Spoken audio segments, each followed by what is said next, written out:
ஒரு காலத்தில் மலர்களால் நிறைந்த ஒரு அழகான கிராமத்தில் நிகிதா என்ற ஒரு சின்ன புத்திசாலி குழந்தை வாழ்ந்து வந்தாள். அந்த கிராமம் மிகவும் அழகாக இருந்தது. எல்லா இடங்களிலும் வண்ணமயமான பூக்கள் மலர்ந்து பறவைகள் எல்லாம் இனிமையாக பாடிக்கொண்டிருந்தனர். நிகிதாவுக்கு கதைகள் கேட்கவும் புதிய விஷயங்கள் அறியவும் மிகவும் பிடிக்கும். அவள் எப்போதும் இன்னும் என்ன புதுசாக கற்றுக்கொள்ளலாம் என்று ஆர்வமாக இருப்பாள். ஒரு நாள் நான் வீட்டுக்கு அருகில் உள்ள காட்டுக்குள் சென்று பார்க்கணும் என்று முடிவு செய்தாள். அவள் மெதுவாக காட்டுக்குள் நடந்தாள். மரங்கள் உயரமாக நின்றன. காற்று குளிராக இருந்தது. எல்லாம் புதுமையாக தோன்றியது.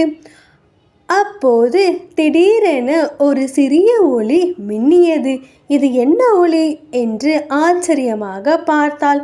அந்த ஒளி மெதுவாக பெரிதாகி அதிலிருந்து ஒரு அழகான மந்திர தேவதை தோன்றியது. தேவதை மெதுவாக சிரித்து சொன்னாள், நிகிதா, நீ நல்ல மனசு கொண்டவள். அதனால் உனக்கு ஒரு சிறிய மந்திர சக்தி தருகிறேன். நிகிதா மிகவும் மகிழ்ச்சியுடன் கேட்டாள், நான் இதை எப்படி பயன்படுத்தலாம்? தேவதை சிரித்து கொண்டு கூறினாள், நீ மற்றவர்களுக்கு உதவினால் உன் மந்திர சக்தி இன்னும் அதிகமாகும் என்றாள். அதை கேட்ட நிகிதா மிகவும் சந்தோஷமாக வீட்டிற்கு திரும்பினாள். அடுத்த நாள் முதல் நிகிதா தனது நண்பர்களுக்கும் கிராம மக்களுக்கும் உதவ ஆரம்பித்தாள். யாருக்காவது உதவி தேவைப்பட்டால் அவள் உடனே ஓடி சென்று உதவி செய்தாள்.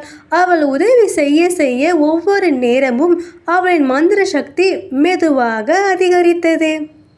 அவ்வாறு தினமும் நல்ல செயல்கள் செய்ததால் அந்த கிராமம் முழுவதும் சந்தோஷம் பரவியது.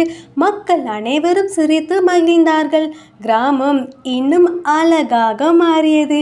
இறுதியில் நிகிதா எல்லோருக்கும் பிடித்த நல்ல குழந்தையாக ஆனாள்.